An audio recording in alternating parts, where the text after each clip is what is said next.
So today our discussion is called Security Prospects for Human Rights Defenders in Eastern Europe and Central Asia. And this is basically a stage now occupied by organization Tbilisi Shelter City, whose executive director is with us today, Christian. I would like you, and I am a moderator of this discussion, or actually just a talking partner, I would say, because I think I would also have some interesting points. So let us start with a question of presentation, a little bit of overview of what Tbilisi Shelter City is doing, where is it coming from, and why is it important? Thank you very much. So a little bit about myself. As Sasha already mentioned, my name is Christian Grzywatz. I'm originally from Germany, but have been in Georgia for 7 years about now. I am the director of Tbilisi Shelter City. We are a temporary relocation program for human rights defenders from Eastern Europe and Eastern Partnership countries, which includes Central Asia, Ukraine, Belarus, and Russia. What do we do? When we talk about temporary relocation, what does it actually mean? So we are focusing on medical and psychological rehabilitation and skill development through various trainings. And this is actually already a part of security of human rights defense, right? Because we have to look at a holistic spectrum. When people think about security, they think about bodyguards, maybe they think about maybe immediate relocation or safe houses or any type of these sort of measures, which is true. These are mechanisms of security, right? But there's a lot more to it. So what we do at Tbilisi Shelter City, we are focusing on a holistic standpoint on the security of human rights, which is not just the immediate relocation, which we also do, and also emergency relocations, but it's also the sustainability factor of the human rights defender. For example, we have a training on fundraising, right? Because as we all know, without money, nothing works, right? So in order to prepare the human rights defender to continue their work, fundraising needs to be done, right? And this sort of training we have within our program to make the human rights defender sustainable, and also the organization they work for. Of course, money is not everything. They also need to know about digital security, physical security, and how in an ever-changing world of digitalization it might affect their work, right? When we talk about, I will go more into detail about digital security a little bit later. Physical security might throw some people off. It's not martial arts or hand-to-hand combat or something like this. No, this is not what physical security is. Physical security is more to protect yourself and the organization through various means. It could be that a training on interrogation and office searches and things like this, how to behave during interrogations and all these sort of things. So there's no hand-to-hand combat involved in physical security, right? Also, another factor of security as a holistic standpoint is advocacy, right? Because without advocacy, we wouldn't work, right? Because people need to be aware of human rights issues, right? I mean, we both are aware of the situation that's been happening in Central Asia. Of course, we are aware of what's happening in Ukraine. But the general public might not know what is or what kind of human rights violations are happening at the moment in Tajikistan or in Kyrgyzstan or in Kazakhstan, right? So we need to do advocacy and awareness raising. So in order for the human rights defender that comes within our program also to be sustainable and also to continue their work back home, we also do advocacy training, which is an integral part. What else within our program? So this is our skill development. There are other soft skills that also a human rights defender benefit within our program. For example, English courses, right? Coming from Eastern Europe, Eastern Partnership countries, the level of English education in their home countries is not the best, and most of human rights defenders, let's say not from the current generation, but a little bit from the older generations, they do not speak English. And in order to get funds or grants, they do need to apply to donor organizations, which are mostly in United States. English speaking. Exactly, yeah. So they do need to learn English. And during these 3 months where they're here, they have an intensive English course as well. We also pay a lot of attention to their psychological rehabilitation. It's not just consultations with psychologists. It is also art therapy. It is social theater, pottery courses to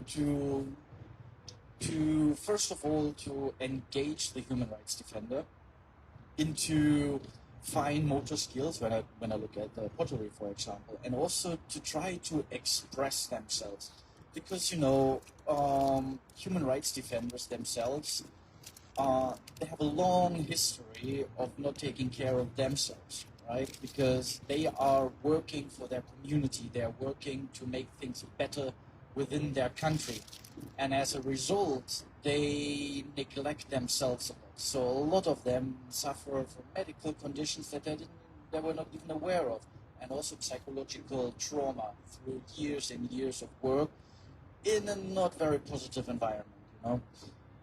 So all these components with psychological rehabilitation is to open up the human rights defender again, to rediscover themselves, tune their motor skills, and also express themselves through various means. Maybe through pottery or through theater, maybe some breathing exercises, art, right? These are all means of expressing yourself. Yeah? And we have been doing this for the past 6-7 years, since 2016. We started off quite small, as you can imagine, with a couple of people as participants back in November, December 2016.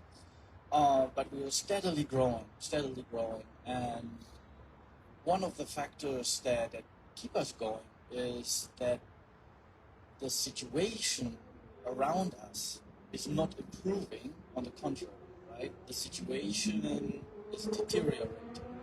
Let me just give a quick example of Kyrgyzstan, right? It's one of my best examples of how can a very prosperous, prospect country for democracy and human rights deteriorate very fast, right? A few years ago, Kyrgyzstan was the democratic powerhouse within Central Asia, which is not anymore, right?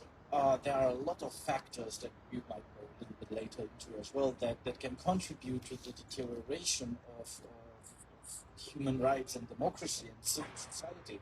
It's not just a government that has been elected that doesn't want human rights anymore, right? But a little bit more about this later. So over the years we have grown quite a bit. As of now, we have reached out and supported over 270 human rights defenders coming from Central Asia, Ukraine, Belarus, and Russia. And as of now, since I mentioned the deterioration of the area of our target countries, we will have our work cut out for the future as well. That sounds really challenging. And just as a side note, your opinion, it was not a question I planned, but since you mentioned Kyrgyzstan, sure. and since we are in Georgia, and I think we can find a lot of parallels between Georgia and absolutely. Kyrgyzstan, also in the micro regions, because the region of Central Europe and Central Asia and Eastern Europe is also split into sub-regions, right? So I personally see a lot of parallels between what is happening in Georgia right now and what has been happening in Kyrgyzstan for some time as well. So do you also find this parallel, and what do you think, in your opinion, what are the ways for human rights defenders in these countries, in Georgia and Kyrgyzstan, as the societies, as the countries who used to be the leaders of democracy in their sub-region, to restore this leadership? I know I didn't plan this question, but I think it's interesting, and I think it's quite pressing, and I think you have an opinion on that. And Absolutely. since we're at the Opinion Festival, I would just like to hear your opinion on that. Yeah, great. Great question, by the way. Great question. So, the reasons and the response of human rights defenders to deterioration in Georgia or in Central Asia, right? You have to look at from a big picture. There are a lot of factors involved why it was deteriorating, and how to tackle it, and what can I see the similarities. You also have to see, as you mentioned, the regions around, right? Whereas Georgia is actually, I was just talking yesterday about this. I see Georgia as the eastern front of democracy, right? If you look at our neighbors, I agree.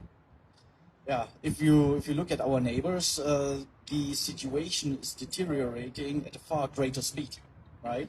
Of course, Georgia is not the most shining beacon of democracy in the region anymore, as it used to be a couple of years ago, but it is still within the region. And what can human rights defenders do here in Georgia? First of all, festivals like these is a great way, as it is the first one, hopefully not the last one of these festivals. This opens up the ear of the general public. This is one of the most important things to take into consideration. It's not what I always say, the human rights bubble that we are all in. We have to see the general public. We need to do awareness raising. We need to do advocacy for the general public, to put it in easy terms, right, in understandable language, for everybody to understand what the actual issue is. As a great example, what has been recently happening here in Georgia is the foreign agent law, right? The authorities, the government, made a great work on rephrasing this law with bullet points like transparency and such things, right? And if you put it out to the general public, the word transparency, so what is wrong with transparency, right? So the general public is not aware of the deeper implications of what this law might have become here, right? I mean, we have examples just around the corner. We can look at Russia, for example, what this law has done. We can look at Belarus, what this law has done, right? And it is fair to assume that something could happen here as well, right? But through advocacy, actually some organizations managed to rephrase the term into Russian law. Yeah, this was an advocacy effort by civil society here in Georgia to make people more understand that it's actually nothing from Europe or nothing from United States, right? It is. They try to imply that Yes. this is the copy of the American law on transparency of foreign funding. But, exactly. Yeah, we all know. Exactly. That's the point, right? And you saw the attendance on the demonstration against the foreign agent law was impressive, to say the least, right? Within 2 days, they have revoked this law, and this is a very good indicator that civil society here in Georgia is stronger than some people might believe. I mean, Georgia is also a very small country, but the proportion of civil society and NGOs in this country is impressive, right? Coming from Germany, we have a long history of human rights. Yeah? We have recent history, not the far recent history, yeah, but you yes. rehabilitated very well. Yes, but you know, when now in Germany you talk about human rights, we are thinking more of multinational organizations. We are talking about big NGOs. They do work mainly not in Germany, right? Because the work has been done. Yeah? And people now are not really aware of human rights issues in Germany because we have worked on this for many, many years. Coming back to Georgia, you see, it's quite a young civil society here. If you look back 30 years, Georgia was a very different place, right? And through hard work and determination also from the Georgian people, the general public and civil society, Georgia has come to amazing length from, let's say, mid-90s to now. It's not so long ago, it's one generation, right? And this serves also as an example, right? Maybe let's say 10, 15 years ago, maybe something like this, Georgia looked to the Baltic states, Estonia, Lithuania, Latvia, because we all share this one history, which is Soviet Union. And Georgia looked to these Baltic countries and said, they were in Soviet Union. They managed somehow, so we can do the same, right? And now Georgia is in the position of being this example for Central Asia. People are looking to Georgia and say, they were in Soviet Union. They are closer to us. Just around the Caspian Sea, there's Georgia. Just south of the Caucasus. We can do the same if we work hard. And now is the time for Georgian civil society also to press on this issue, because it has been growing, it has been quite successful for many years, but since 2020, we see a deterioration. Okay, there was COVID. Okay. But also especially after the war started in Ukraine, we do see a deterioration of freedom of speech. We see a lot of small indicators that if they are not tackled at this very moment, it would regress more and more. Okay, yeah, thank you. I agree with you on many points. Going back to our general line, this was a side note Sure. for us. Keep it fluid. Yeah, sure.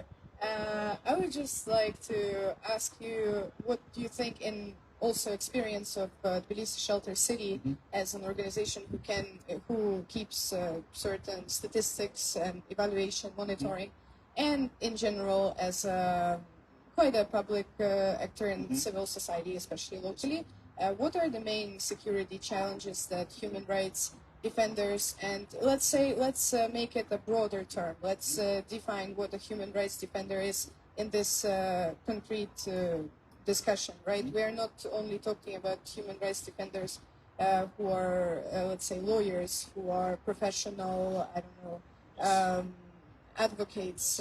We are talking about all the people who share the principles of human rights and do whatever is in their power, either locally or on the maybe governmental, intergovernmental, NGO level, or just, I don't know, standing at the parliament protesting every day. So if we take a general, let's say, statistics, what would be the main challenge for the region in general, and let's say specifically in Georgia, and how it differs, how it correlates and how it differs? Right. Thank you. Great question. So if we look at Georgia and if we look at Central Asia, the main challenges are still, it came through COVID. It's the restriction of movement. This is one thing. I mean, you cannot say main challenge. I mean, I cannot, because for me there are so many challenges. They're equally important and they're all combined into the greater challenge, right? So one of them is the restriction of movement that has been implemented since COVID, right? This has been going around all around our target countries. Before COVID, as you might remember, Georgia was very liberal with this entry restrictions, right? Now you need a whole host of documentations. This is one thing. This is started during COVID, but now COVID is gone. But they kept it as it is, right? And this also shows you that they want to restrict not just Georgia, also Central Asia. They want to restrict the movement, which is one factor. The other factor is also the growing inflation around the world. Money is tight everywhere, and donor organizations where people or human rights defenders can apply to, they have limited resources right now. Because if we look at the global theater, so to say, since 2020, the world jumped from one catastrophe to another, right? COVID, Afghanistan, Belarus, Ukraine, Kazakhstan, Kyrgyzstan, Pamir, you know, and donor organizations do not have unlimited money. So the monetary impact is also quite large. This hinders the human rights defenders to continue their work and therefore also are at risk. But for me, in my own experience, what I have seen is the main risk for the human rights defender personally is that the general public, their friends, their family might not understand what they are doing, right? They might think of the family, oh, human rights work, this is nothing. They're just taking some money from some international donors for doing nothing, right? They don't understand the impact their family member who is doing human rights actually does, and this can lead to alienation from family, from friends, and this creates psychological problems, right? And also, as I mentioned earlier, human rights defenders tend to work there all their life without caring about themselves. So they are very vulnerable to slight changes on the geopolitical stage as well. When we come here to Georgia, back to Georgia, the main challenges here is also right now the crazy inflation that is happening. Just to continue your work, and my own experience, just to continue the same, not growing, but to do the same thing, you need at least a third more of your budget. It's just simply because it's expensive. And then you need to negotiate and you need to talk with donor organizations. That takes a long time, right? And in order to just simply continue, not to expand your work, but simply to continue your work, you need more resources. And if you need more resources, you need more money. And this is a circle that has been happening all over the place, not just in Georgia, but in Central Asia as well. And this circle is very vicious. So in order to do more or to do the same, you need more. But in order to get more, you need to do more, right? And coming back to not just these sort of factors, but also the political factors, right? We can see this all around the world. The right-wing parties are on the move. Popularists are on the move. This is not a good sign for civil society and human rights in general.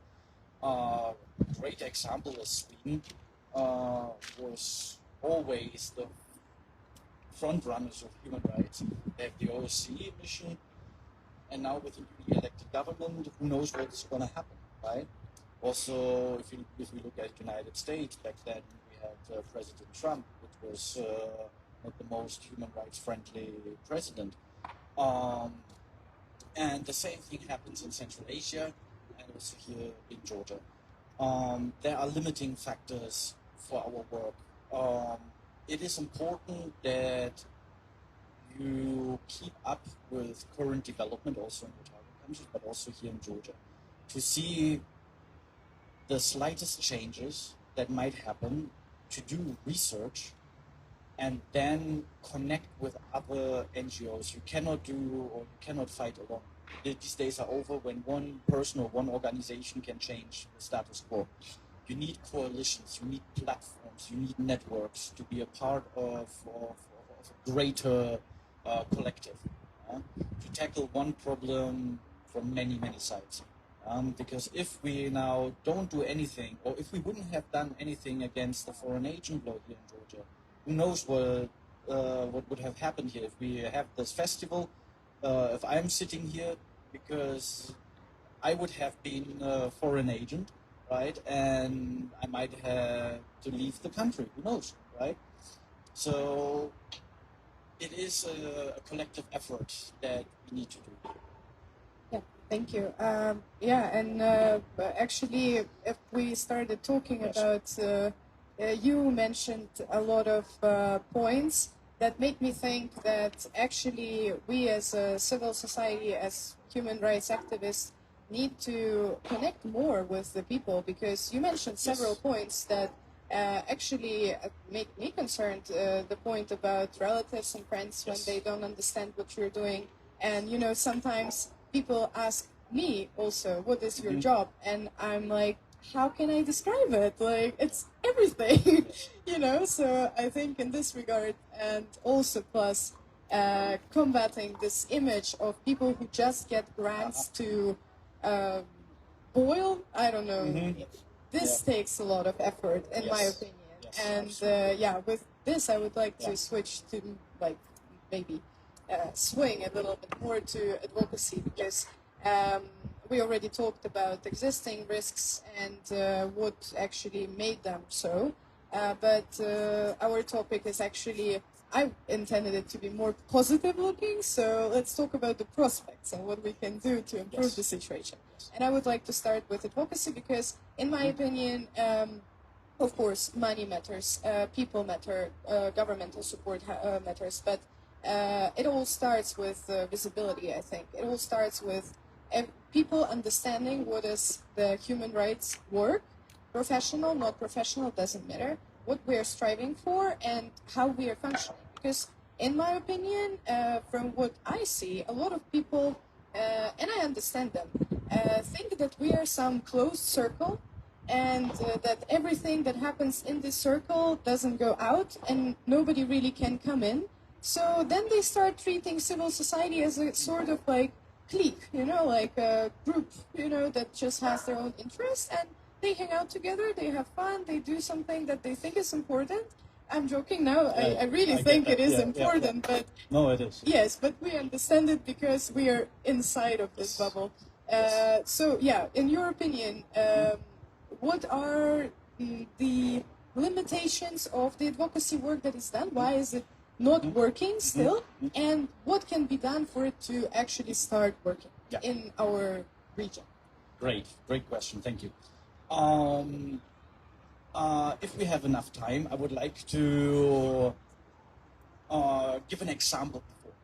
Sure. Yeah, great. I want to give the example of Belarus and what happened in 2021 in August with the protest actions.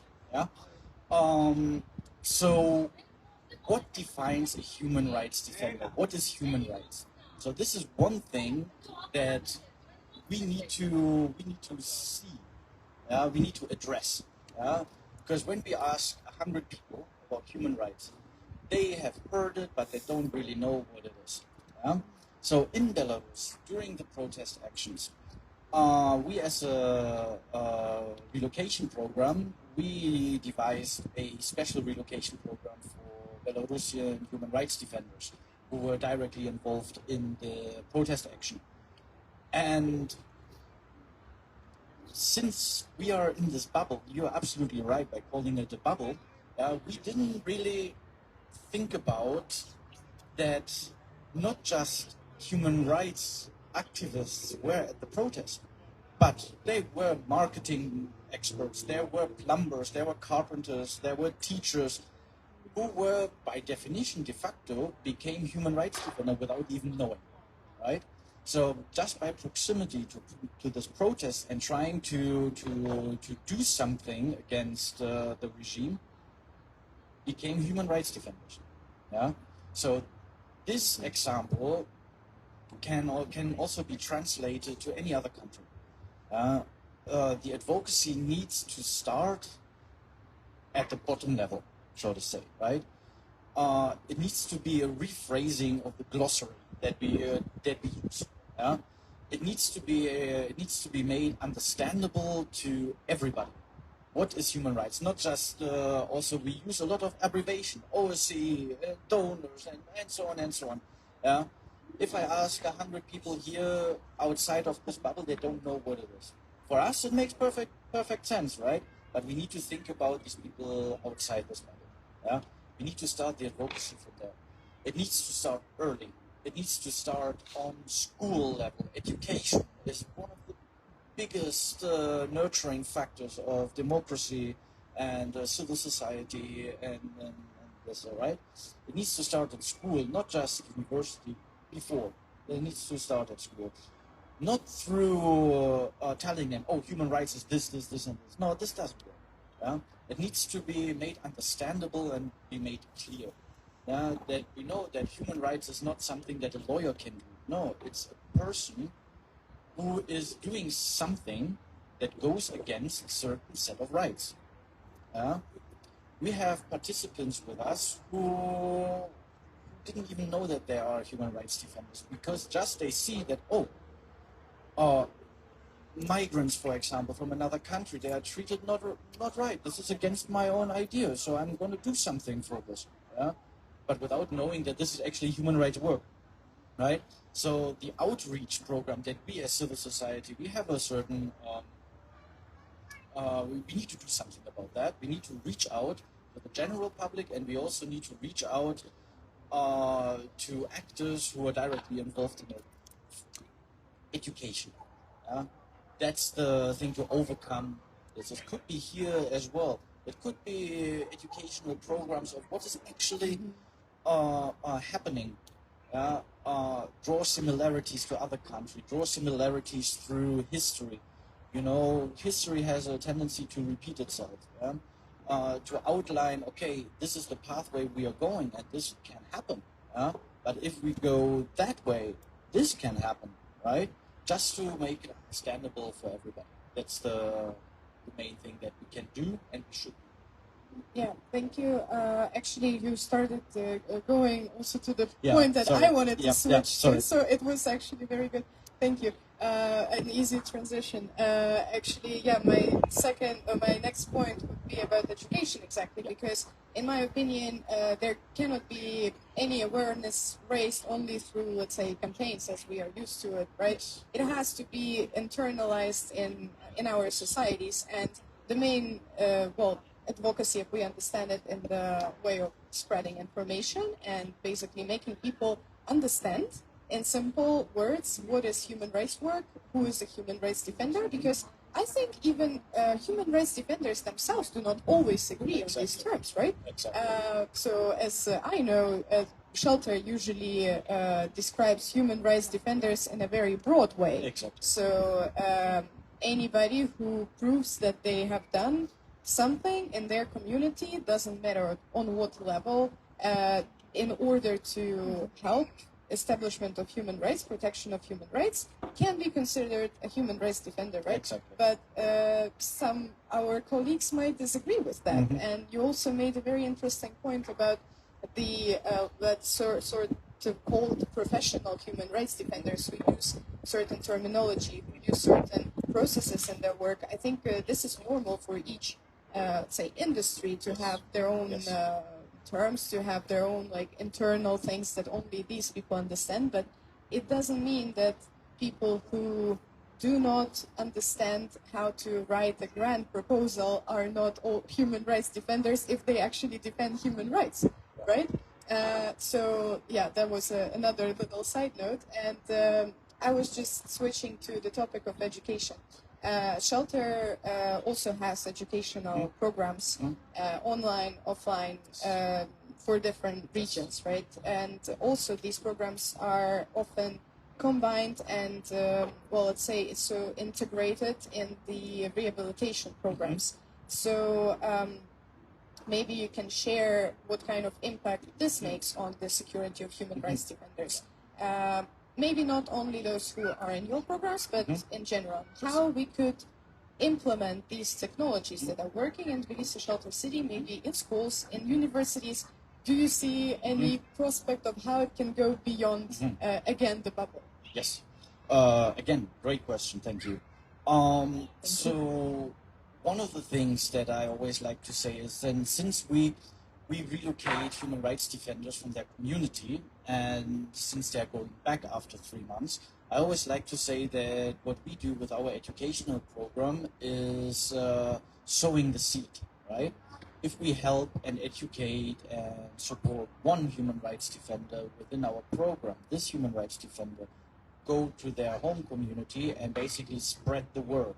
Yeah? So if we help one, we help many. Yeah?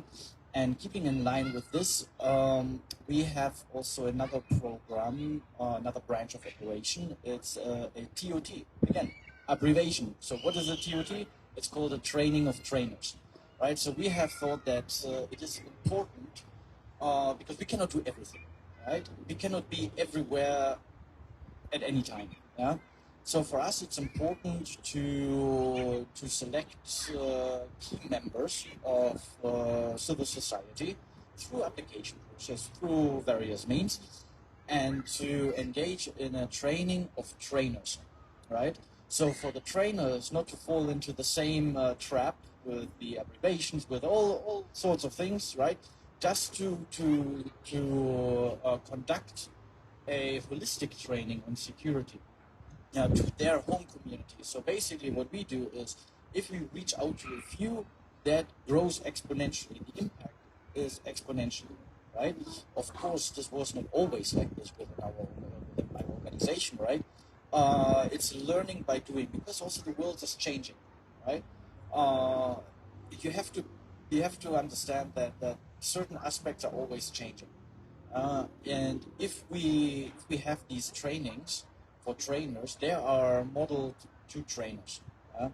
But coming back to university, what you mentioned, there should be maybe expos like this or festivals like this within universities. Human right, maybe celebrating Human Rights Day, for example, right? Not to use it as a platform for future employment, as it is quite popular, right? But just for the purpose of education. Yeah. Yeah. Okay, yeah, it actually makes very good sense to me as well. I think, in my personal opinion, working with activists, I see that it's sometimes more important to find the right focal point, right? A person who would be a community leader and would pass it along.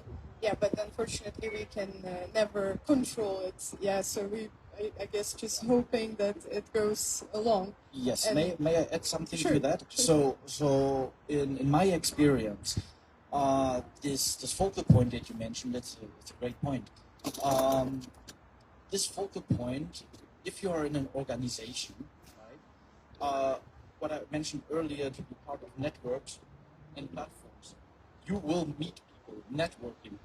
These conferences or something like this is technically the main idea of these conferences is not the topics at these conferences, it's the networking, the meeting of people, right? And this is a great way to get to know focal points. And you will see that, oh, I meet this person from this organization, from this country, and we talk, we network, right? We have some bilateral discussions. Yeah? And then we see, oh, we can actually go to this point. Oh, this person I've never heard about, right? This opens up basically the whole region around the world to different factors. I personally, for example, just if we have time, Sure. I was at one of those conferences representing Tbilisi Shelter City in Dublin, and I was talking actually about sustainability of protection of human rights. And there was a participant within this conference from Myanmar, right?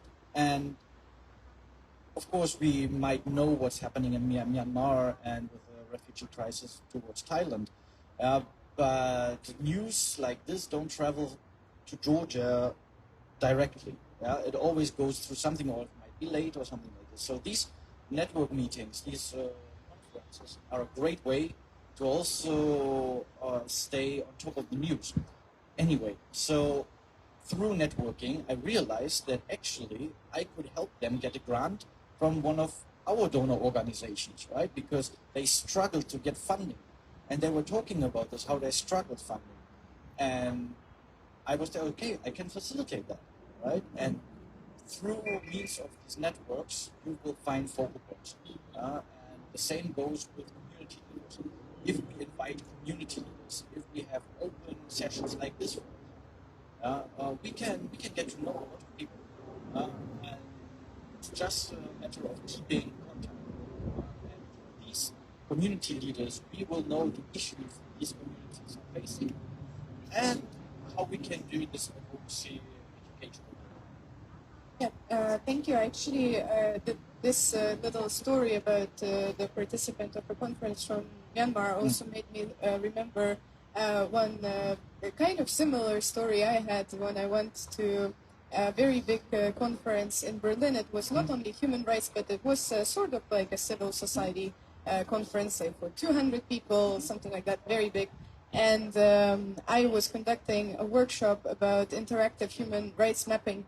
And I remember that before we conducted the similar workshop for Georgian and Ukrainian audience, and a lot of all these people actually agreed with each other. They were like, okay, let's mark this place as an important human rights landmark, basically just to explain a little bit about this mapping technology. So it allows you to basically put the real life footprints of the human rights developments or important events on a real physical map, so you can see how actually it is internalized in your country, right? Because a lot of people think that human rights is something very new.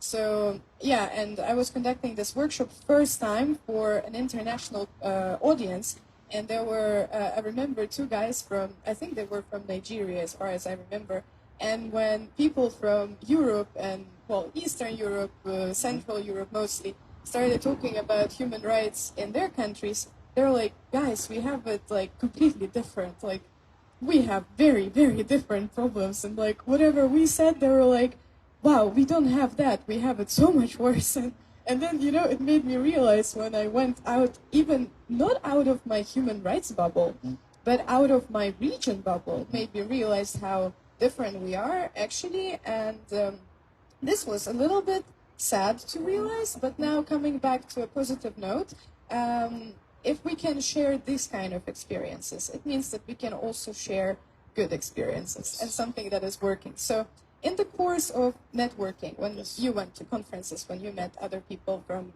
similar initiatives, from groups that are dedicated to protecting of protection of human rights defenders, what were the best initiatives that you have seen? Maybe other shelters, maybe they do something differently, maybe some other things that could be implemented in our region as well, or at least we could try to implement them to maybe improve the situation with security. Yeah, super. I immediately have a story in my head. Last year, I was on a international network meeting in Costa Rica. Because the idea of this network is not to have it centralized somewhere in Europe, because for grassroots activists and human rights defenders from Latin or Central America, it's almost impossible to come to these conferences in Europe, right? Or from Africa, or from Southeast Asia, right? It's very difficult, very expensive. It takes a lot of resources and time. So we as a network, which is implemented from a Dutch organization, Justice and Peace, we implemented a international network of shelter cities, right? We have, they have 13 shelter cities in Netherlands, we have it here in Georgia, in Costa Rica, in Tanzania, Nepal, France, newly since this year, in France, and another one coming up in Germany.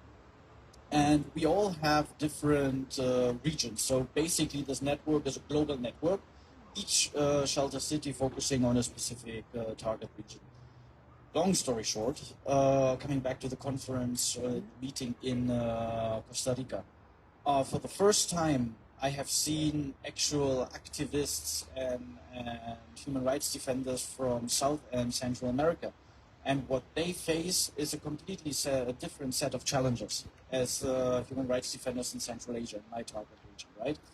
And this was a 3-4 day conference with a lot of presentations about security of human rights defenders and temporary relocation. And basically what we want to do as a network to nurture the thought of temporary relocation. Of course, the global idea is that we do not need temporary relocation at some point, right? But let's face it, we need it, and it's a growing need. So after this conference in Costa Rica, there were a lot of human rights defenders from Brazil, from Colombia, and Peru and Chile. And as a direct impact from this conference, we managed to nurture and facilitate 2 shelter houses in Colombia and 3 in Brazil. Directly after, we facilitate them with donors, especially the Dutch embassy is a great resource when it comes to temporary relocation worldwide. Also with sharing of expertise, right? Because it's quite difficult to just start a relocation program, right? They went through the pilot stage, but then now what? No one is always explaining what the second step is they need, right? The first step, there are handbooks, there are resources available, but not the second step. I've been through the pilot stage, so what now? So directly after this conference, altogether 5 shelter houses popped up in South America, doing local relocation in Brazil. Brazil is quite large, and in Colombia, servicing all Latin America. That's one of the greatest, fastest success stories. Oh, that sounds amazing, and Yes, great that you really could is, yeah. help them. Thank you. But maybe also there were some things that you could borrow as a good experience and implement it in Georgia or in other regions of Eastern Europe and Central Asia. I will just add that hearing about setting up 5 shelters in South America depends where, of course, but sounds quite similar to our situation where we cannot set up relocation programs in every country in the region as well due to different security reasons, right? So if they could do it, maybe we also could do it somewhere not in Georgia, or do you think it's not possible for this region yet? I mean, to reiterate, Central Asia and Eastern Europe, exactly, we're talking about this region, right? Yes. Yeah, exactly. So when it comes to regional relocation, Central Asia is not there yet, yeah. But there is a strong point to make for local relocation, where, for example, in extreme cases where relocation outside the country is not necessary, there is at the moment no local relocation mechanisms. Meaning, maybe you live in the capital and you need to leave the capital to circumvent certain threats and risks for some time. Yeah? If it's local, you're not bound by any visa restrictions or a 3-month relocation program or anything like this, but you can be relocated locally. This is something to look into in areas where relocation gets more and more difficult, right? Local relocation. But if we look a little bit more west of Georgia, there are definitely points to make for setting up shelter houses in other countries, definitely. Of course, the situation in Ukraine, but Ukraine would be a very strong contender for relocation programs, especially also from Eastern Europe and some partnership countries. As we saw, we also have a retreats program in Ukraine, where parts of my team is going to Ukraine to give short, intense security trainings and rehabilitation. As far as we could see it so far, it works very well. It's very well received, and Ukraine would be a very strong contender for future relocation programs, definitely. In your opinion, could these retreats work in other countries of the region? Yeah. Absolutely. We are we have a long history of basically sending our trainers to Central Asia. And if we can manage to have a 2-3 day training on security in Central Asia, there is no reason why we could not have one of those retreats in Central Asia as well. Yeah, right. I think it's just a matter of how you secure the Absolutely. safety of the trainers Absolutely. as well. Absolutely. Yeah, this might be Yeah. challenging, but Yeah. yeah, thank you. And okay, going actually forward back to our next, let's say, section of the security aspects for human rights defenders. I would just like to know your opinion on the very quickly developing digital space. Not, I mean, it has been developing since the beginning of, I don't know, probably even before the internet, depending on what we consider, say, digital world. But so it's been a while. But recently there were also some acceleration points. There was the point when the artificial intelligence became widespread and accessible to people. There is a point now when well, there are a lot of aspects of security, not only for human rights defenders when it comes to digital space, but in this region, what are the main threats digitally for human rights defenders, and what are the ways to maybe mitigate these risks? So when we talk about digital security in Central Asia, it's also the human factor.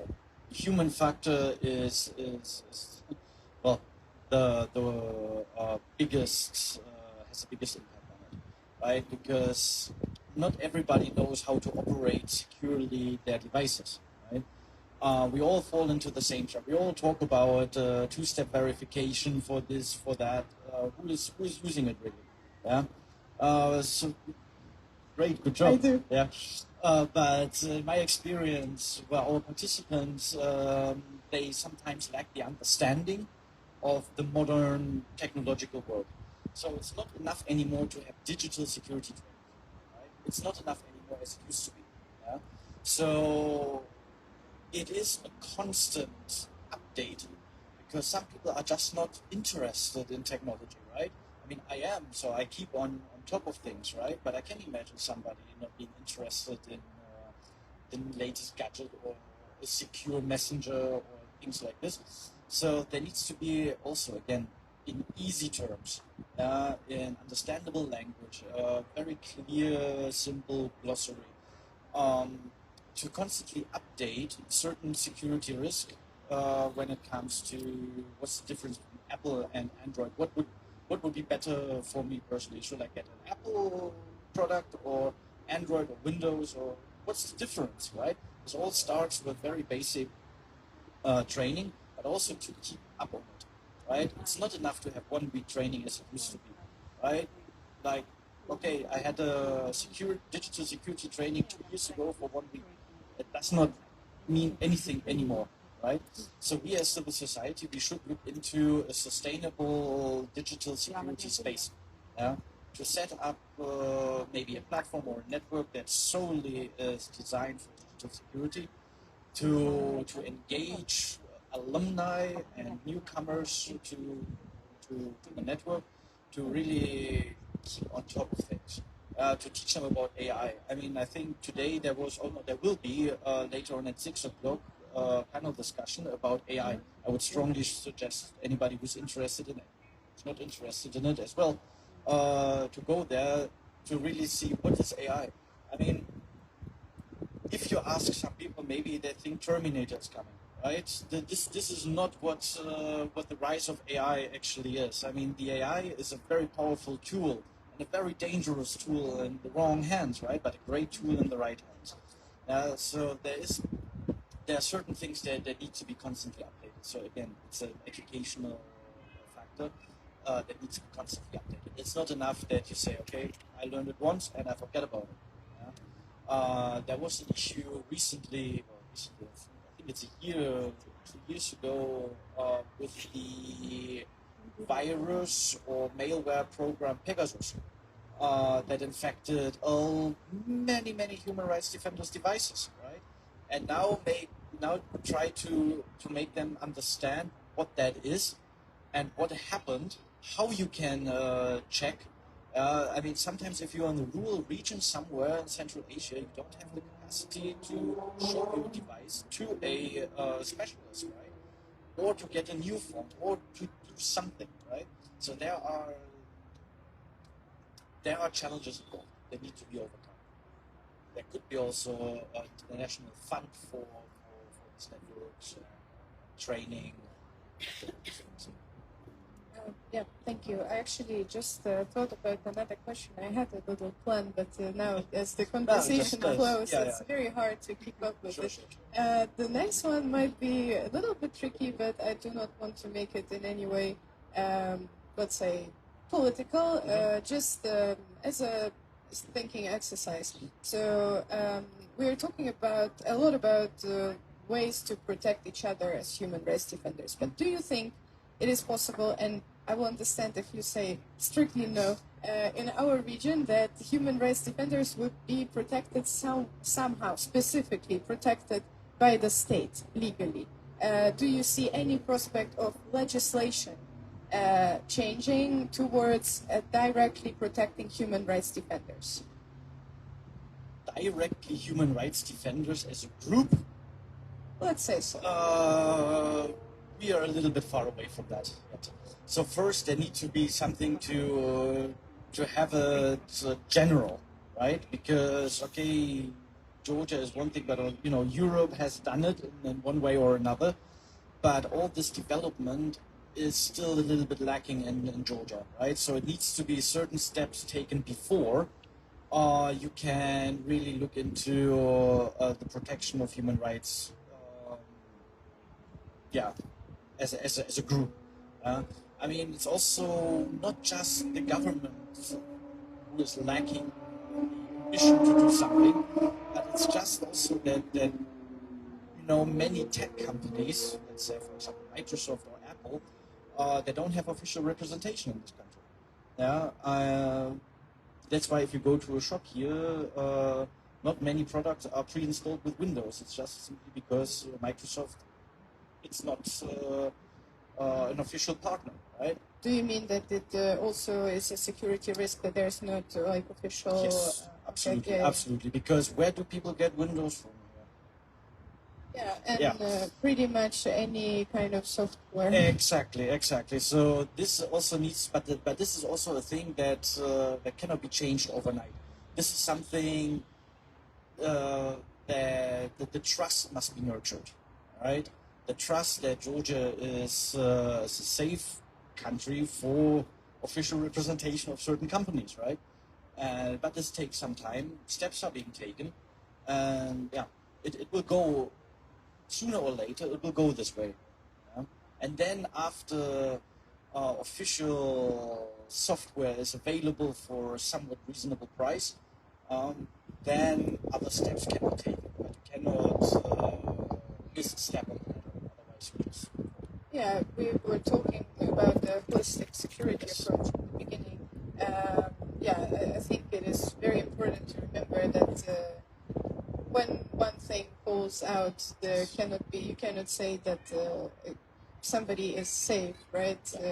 I think it's a very important point to reiterate, and also as Shelter is following this philosophy of holistic security, of like multi-sided approach. So actually going forward to the future, because we talk mostly about the current risks, the interconnections, but what do you think? The topic of our discussion is prospects of security for human rights defenders. So in your opinion, generally, and then maybe we can go deeper into some aspects, what is the general nearest future of human rights defenders' security situation in this region? Let's say, again, let's talk a little bit about Georgia, because this is the context that is around us, and about Eastern Europe and Central Asia a bit separately. Yes. So again, please excuse me if I'm repeating myself, but Georgia is now at a very interesting and important threshold, right? It has been working, the civil society and security has been working for quite some time. And then everybody was sort of like, oh, it works, and we relax. Now we see indicators of aggression, and civil society has to take steps. Otherwise, the future does not look very good, right? One good example, again, is the protest against the foreign agent law. Yeah? That was a good step taken by the general public and by civil society to rephrase the term of, to call it Russian law for people to understand, oh, this is maybe not something very good. But also, we need to be more vocal. It is difficult and dangerous, but Georgia is in the capacity and in the position to still be the beacon of human rights and democracy in the region. Which it still is, but it can be back to its original shining light, let's say. As we speak in the region, it's becoming more and more difficult, especially in Central Asia. What is important to realize is that if the situation in a certain country goes wrong, people leave the country. Yeah? There needs to be a mechanism for people, okay, maybe for educational purposes to go abroad, but also to make incentives to come back. Yeah? Somehow to continue the fight for human rights and democracy in Central Asia. You can do it from outside, but it's more effective if you're in the country. And this is going to be a difficult and long-winding fight. So relocation programs as ours is actually a quite good mechanism for to nurture this in Central Asia. If the human rights defender gains knowledge, gains mechanisms to combat certain things that's been happening in their home country, to return back and be more secure in their work and more effective in their work, this whole process could be faster and could be reverted. For example, in the case again of Kyrgyzstan, it could be back to its democracy. And the same goes for the region around. If it has like a overflowing domino effect. Yes, if you do it in one country, if you are successful, that's why we need to push for it. Also here in Georgia, there's a lot of countries look to Georgia as a how did I say it before, as a East Front of Democracy. Eastern Front of Democracy, right? They look at Georgia as so, no, it happened in Georgia, so it can happen to us as well.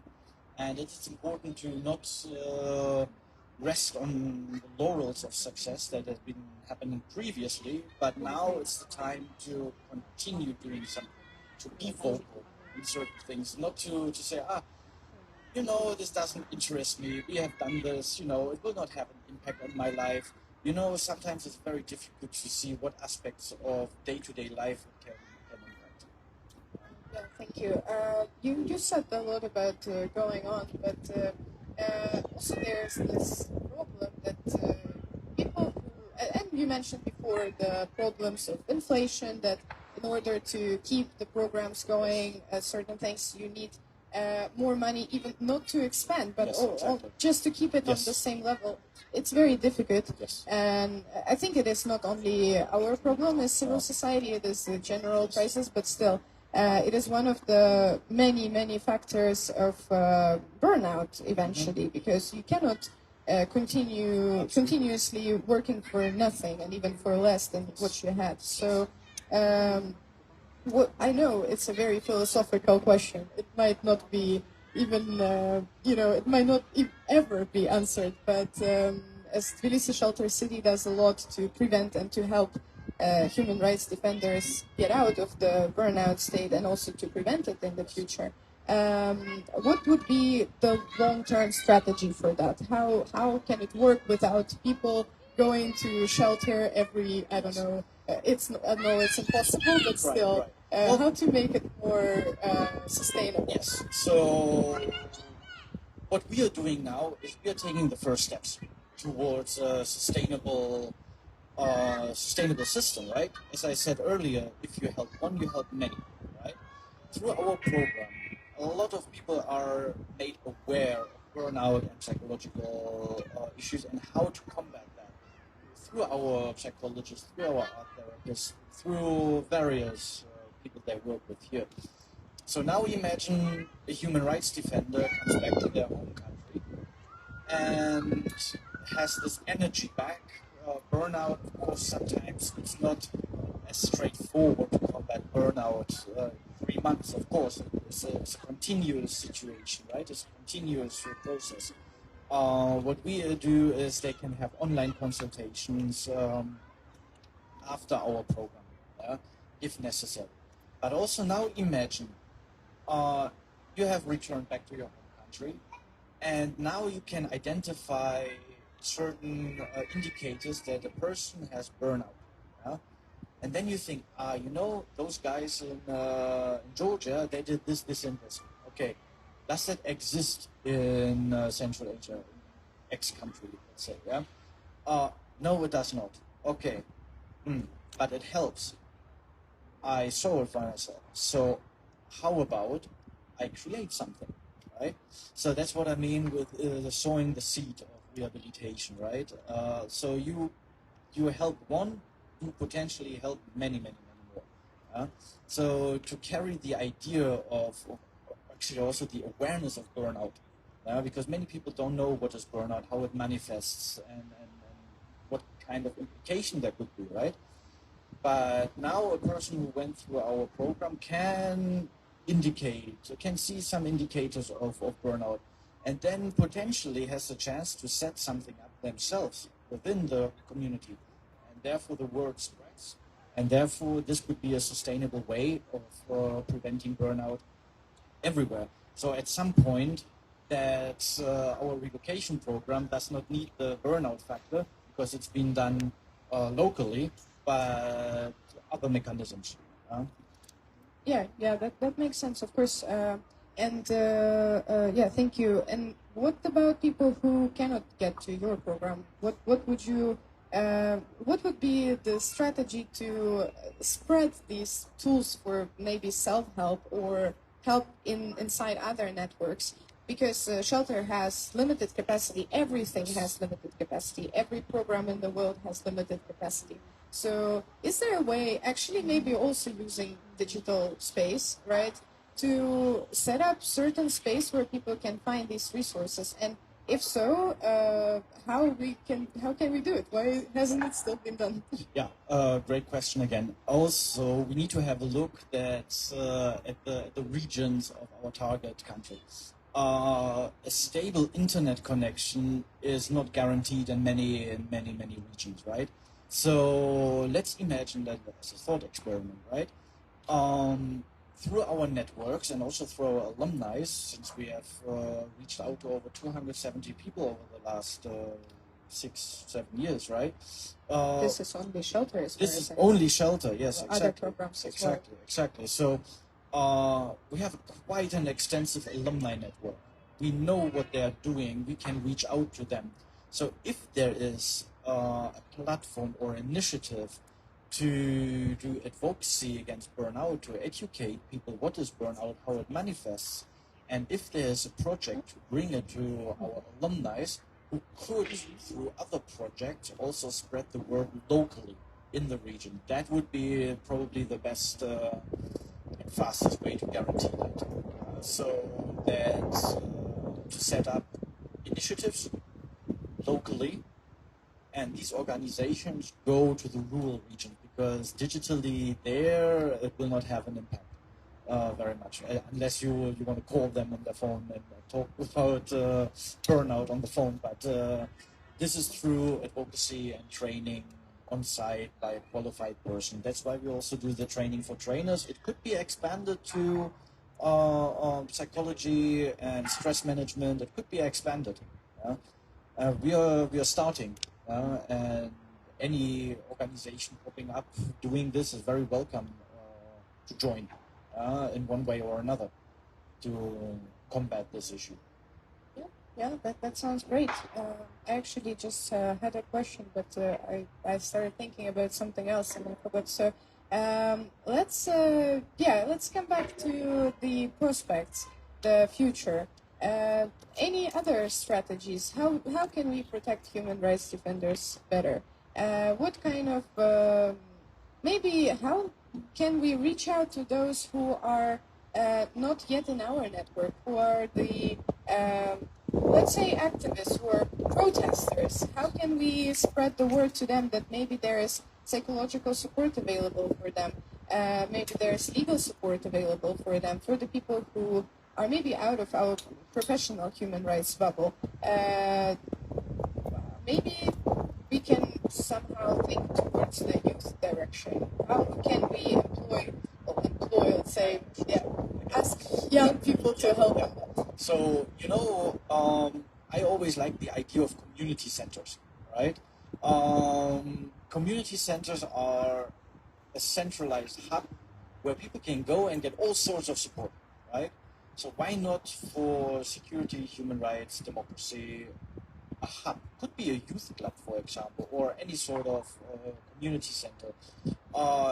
Not to push any agenda too drastically, but just an informational center to get resources, maybe have some daycare for children, so for parents also to gain trust towards organizations and what we do, right?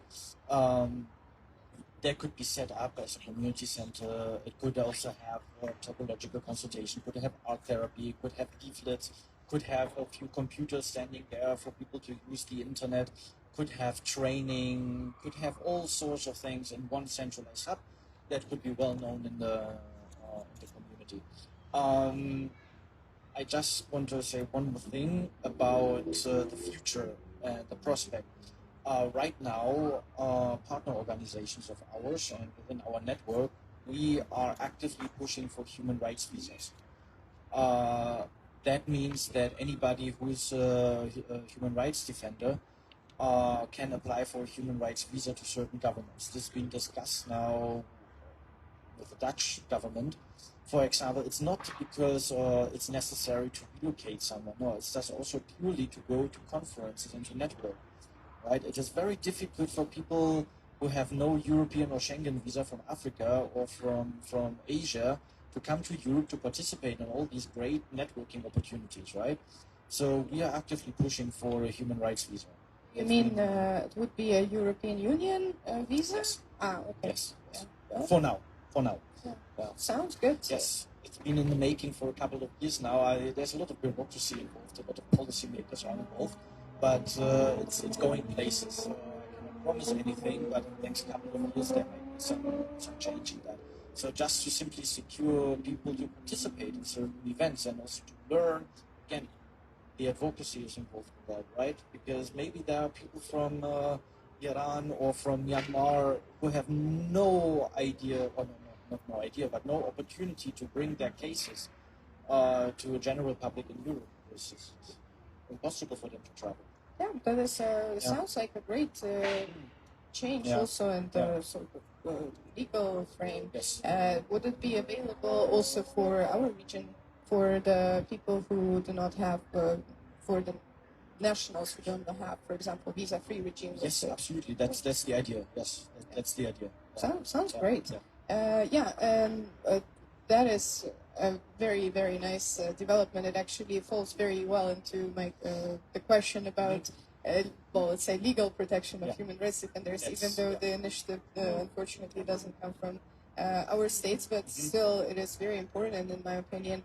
And also I remembered my question, and it also kind of falls into the, let's say, future category of what the security of human rights defenders might look like if we change something. And this might be a specific question, but I think it would not only be interesting for civil society, but for anybody who is trying to get any sort of investment to do something they want to. So do you think the perspective of popularization of funding, not only from the donor organizations in our region, is possible? So, for example, as I know, in the Netherlands, they have the system where people, the citizens, when they pay a certain tax, right? So the taxation is split, right, for different purposes.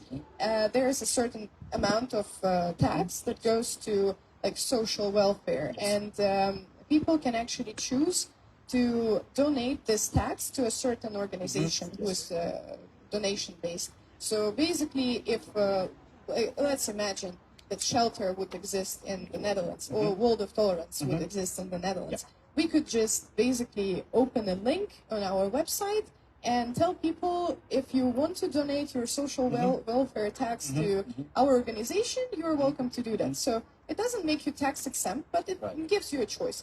And maybe something like this would be possible. Or maybe private funding from companies. What do you think? Yes, so it depends what kind of organization and what is your field of human rights work, right? There's not one size fit every approach. It depends on what you want to do and what field you're going to. There is also the possibility of crowdfunding, as we had here also some sessions about crowdfunding. Yeah, there was.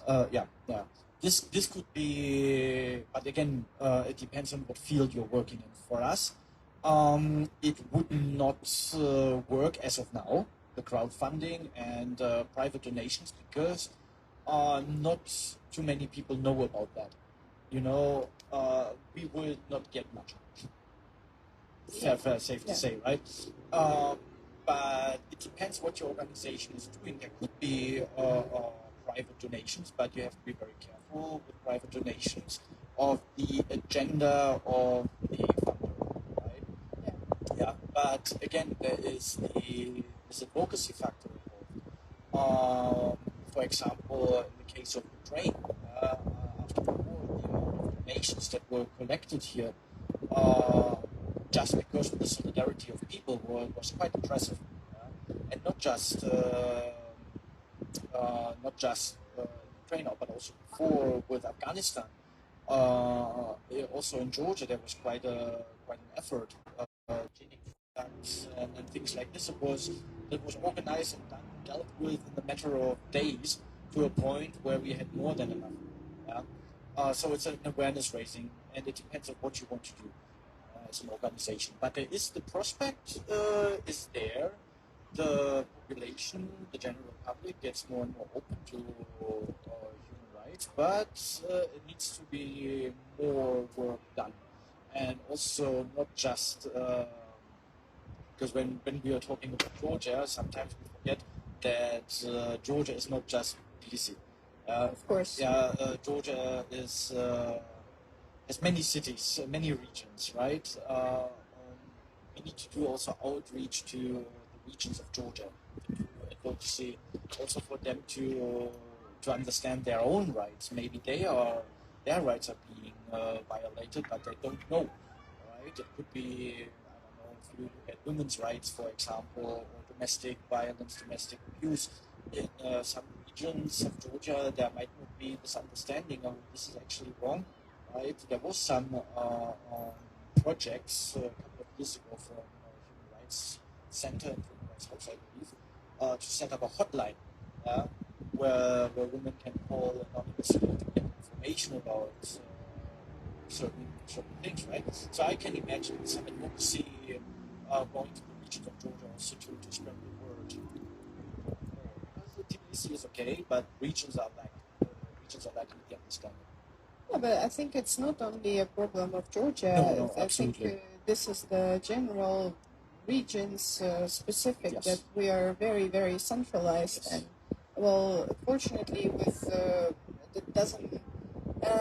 It is not connected to every country in our region, of course, because our countries have very different perspectives, let's say so.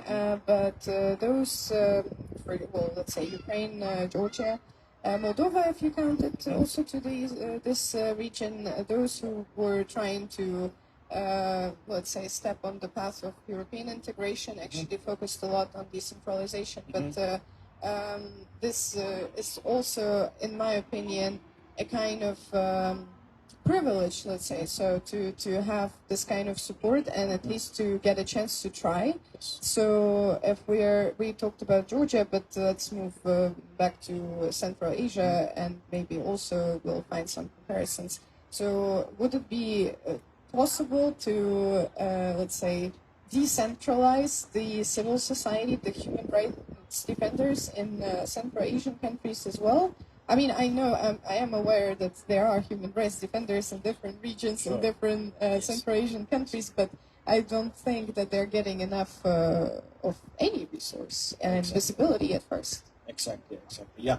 The prospect of decentralizing the human rights work in Central Asia is a dream / starting reality, right? It's difficult and a long-winding path to take, but it is happening in certain parts. To take certain or to split an organization, maybe to have a branch somewhere, right? Field offices it's a good way to start, but also to enable. Also, the geography of Central Asia is quite difficult and unique, right? Sometimes it takes longer to go from a rural region to the capital than it takes from the rural region to maybe the capital of another country, right? So there are all these influences are very unique to Central Asia, I would say. But to decentralize is a good step, but it's a long process. But you need to see that you have a proportional impact, right? That you not just take out this organization and throw it in somewhere in the region and hope for the best, right? Because the whole infrastructure needs to be dealt with before. Because an office without internet cannot work anymore, right? An office without, educated staff that, because you cannot force people to move to another place, right? So also the education of the rural regions to nurture people who would want to work in human rights, who want to make a difference, and to stay in the region. That is important. First, it needs to be sure that the people want to stay there, or after education return, right? To make a difference, to go somewhere where they can see, we are not so different. I take this from this country, I go back to my region, and I want to do something, right? And not just leave the country and say, okay, I have no prospect coming back. Yeah, that's actually, I think it's the way you do it. You bring people out to educate them, and then you kind of lure them back. I think that is the general plan for our region. Exactly. As we are slowly starting to wrap up, I will just ask maybe one as a plan, but maybe then if there is going to be another one, I will ask 2 questions at max. And if anybody would have any question, we could give the floor to the audience to ask questions or leave some comments. And if not, then we will wrap up. Okay. So the last planned question is, as a shelter, Tbilisi Shelter City is mostly, in a nutshell, an organization that I know that you have different programs, but still, most of the audience are people from other countries coming to Georgia and then going back. And also here they can meet with local civil society, with local human rights defenders. And I think, and I know for a fact that a lot of beneficiaries of Tbilisi Shelter City go back to their countries and say that we learned so much from Georgia. So my question would be, what could Georgia learn from Central Asia? What could Georgia learn from Central Asia? That's a very good question. In terms of human rights. Yeah, in terms of human rights, yeah. The thing that comes to mind is the general engagement and the enthusiasm for human rights, right? Because some situations in Central Asia are much worse than they are in Georgia. And through meetings, but also public meetings, several actors could learn from human rights defenders from Central Asia to realize, some years ago we were in the same situation, but what did we do? It's more of a remembering of the past to realize that, oh, they are going through stuff now that we have been through some years ago. But if we are not careful, it's going back to that, right? This is one thing they could definitely learn, to remember the past and not to rest on the laurels of previous success. That is was one thing. And Okay, thank you. So maybe if anyone has questions or some comments, or maybe we disagree or agree on something and anybody wants to say something about it? If not, then I think we will wrap up. Maybe let's summarize a little bit on the actual... oh, yes, question. Yeah, I just wanted to add a side note. So this will be just a side note that I'll add. So you mentioned a lot of black holes in Georgia's democracy, so I'll try my best to speak in my broken English, but... Oh, you're fine. Great. Thank you. Okay, so when talking about the human rights and civil society and just the human rights and democracy system, in Europe, we can see a lot of secular states, the countries that, yeah, the main population may be Catholics, Orthodox, but we also see Muslim people that are slowly integrated in entire society. In Georgia, you are right, Georgia isn't just at Tbilisi. There's a lot of regions, and for example, in Nachara, you can see a lot of Muslims who aren't integrated in our country. And for example, this is the best problem that I think the NGOs should work on, but I don't see our government having, stepping up for these people, especially when talking about the Russian law. We call that Russian law. Yeah. So I had the chance to speak to Muslims in Georgia, and they described the Russian law as the agenda of Russian by themselves. So this idea was that Russia is slowly trying to separate Georgian society by just religious conflicts, because we are not inclusive in this point, the religious point that I mean. So what do you think about this point of view, Georgian Muslims thinking that the Russian law itself was agenda of Russia to slowly separate entire society of Georgia, have conflicts? Because you mentioned also, Sasha, this was the best thing you just highlighted in this topic, education.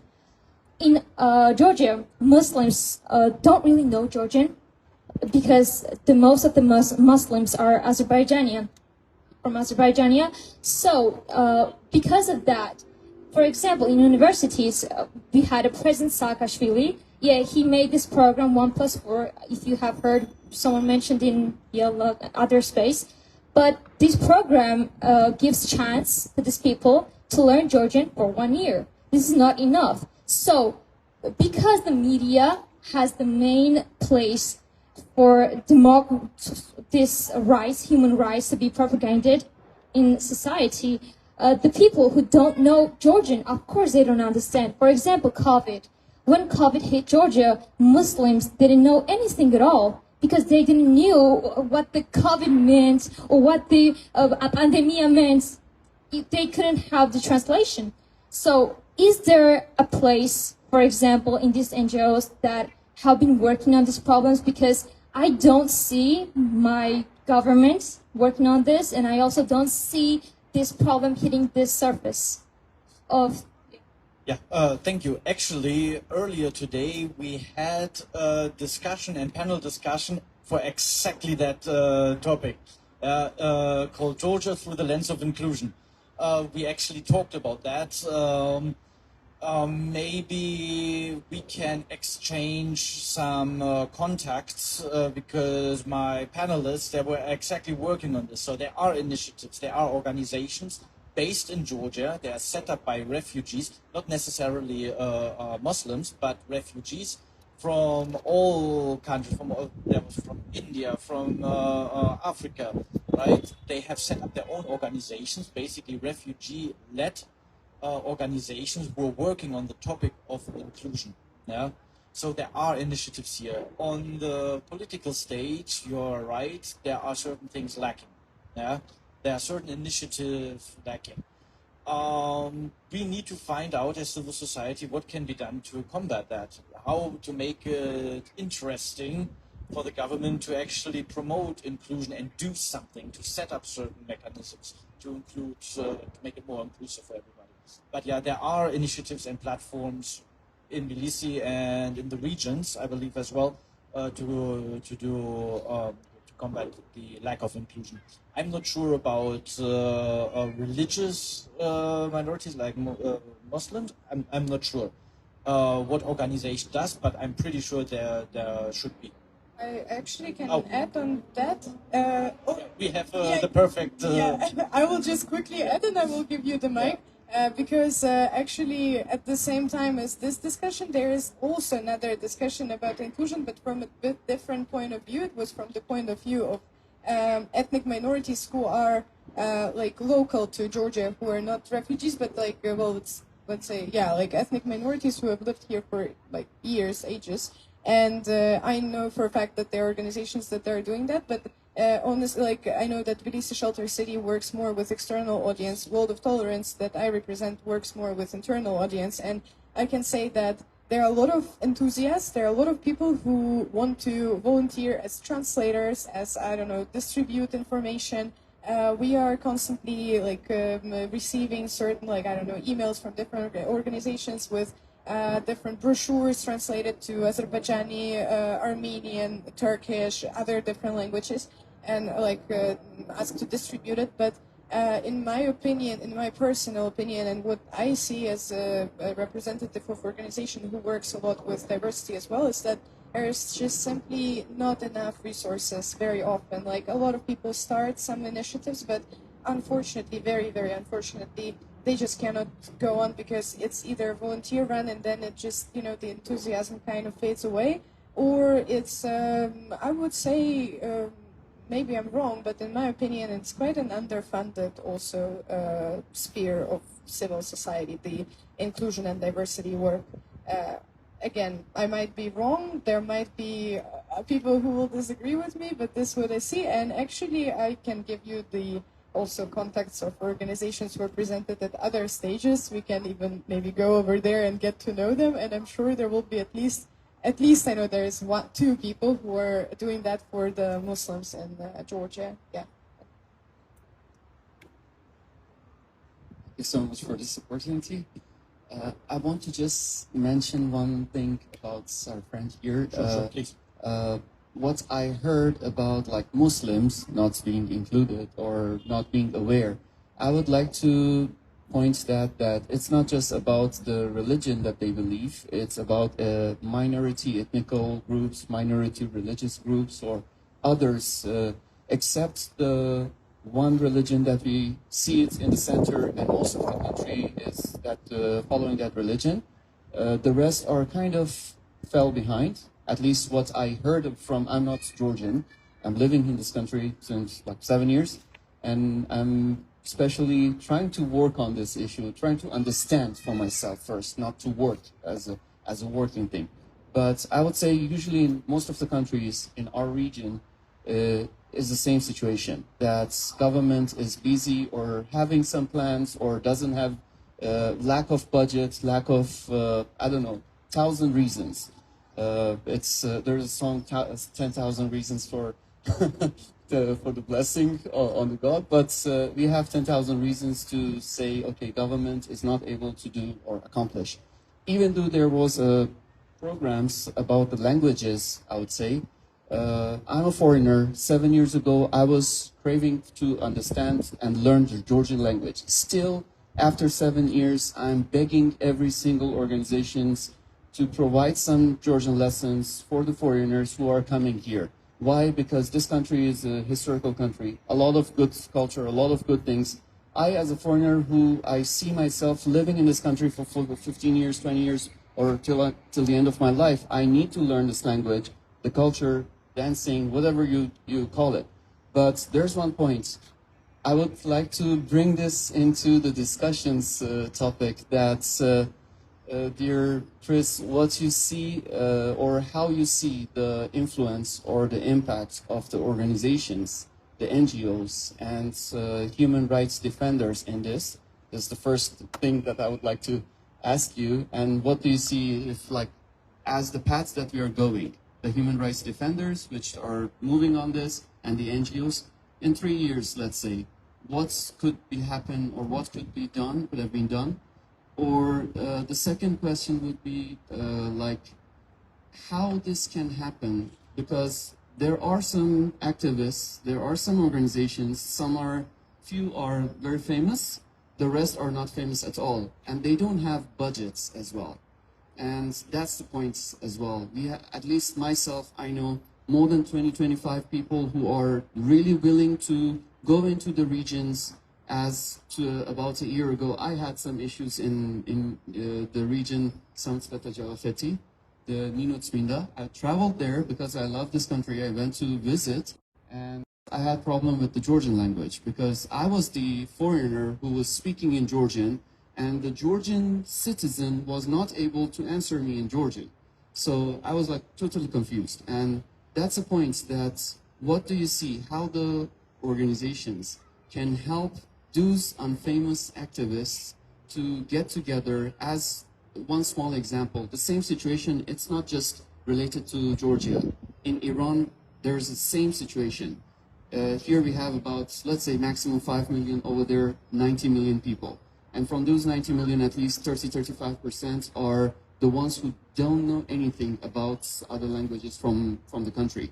But there are laws, there are policies which forces every single citizen of that country to study in the school on the national language, which here is Georgian, and plus the second language of your ethnical language.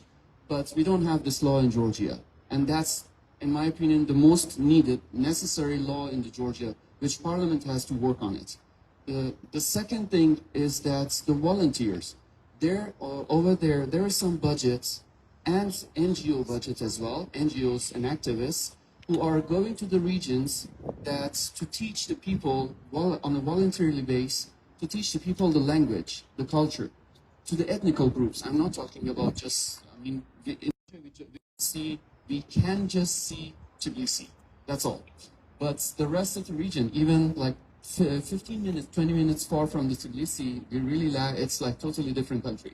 So that's the point. What the NGOs can do on this level, and how, like, as you're one of the special fields that you're working is to protect the activists, human rights activists, and this is the basic rights. Myself, I was cursed, I was sweared at, like, Georgians were so upset, some of the Georgians, I have thousands, millions of Georgians who are supporting this idea, but I had some people who were offended because I'm a foreigner and asking them to speak in Georgian language. And even do some, like, one small example, I'm taking long, I'm sorry. So in one sport place, I was putting music. I became the DJ to, like, change the environment. And in that between, there was a Ukrainian singer. It was about a year ago. And the Ukrainian singer is singing in Russian language, but it's a Ukrainian and it's singing for Ukraine. So, and every single person in that area, I know all of them as friends, they are like fans and followers, they are supporters of Ukrainian people.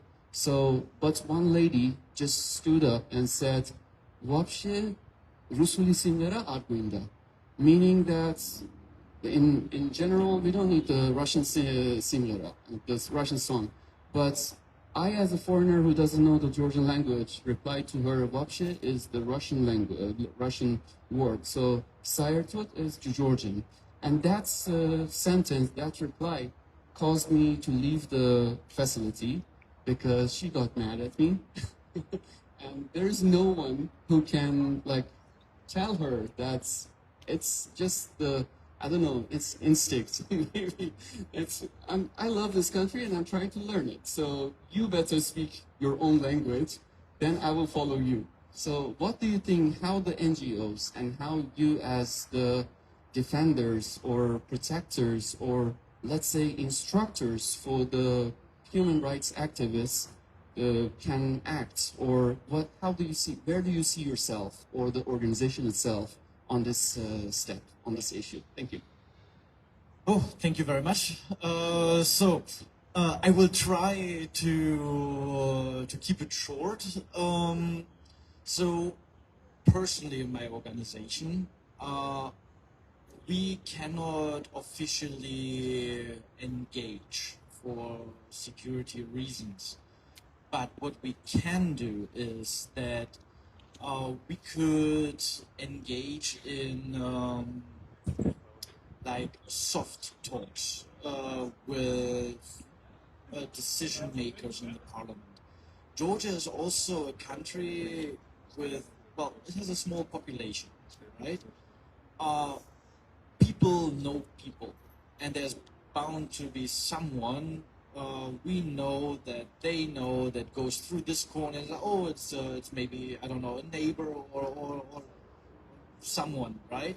So this opens up discussion, but not official, right? So what needs to be done is the root of it is political.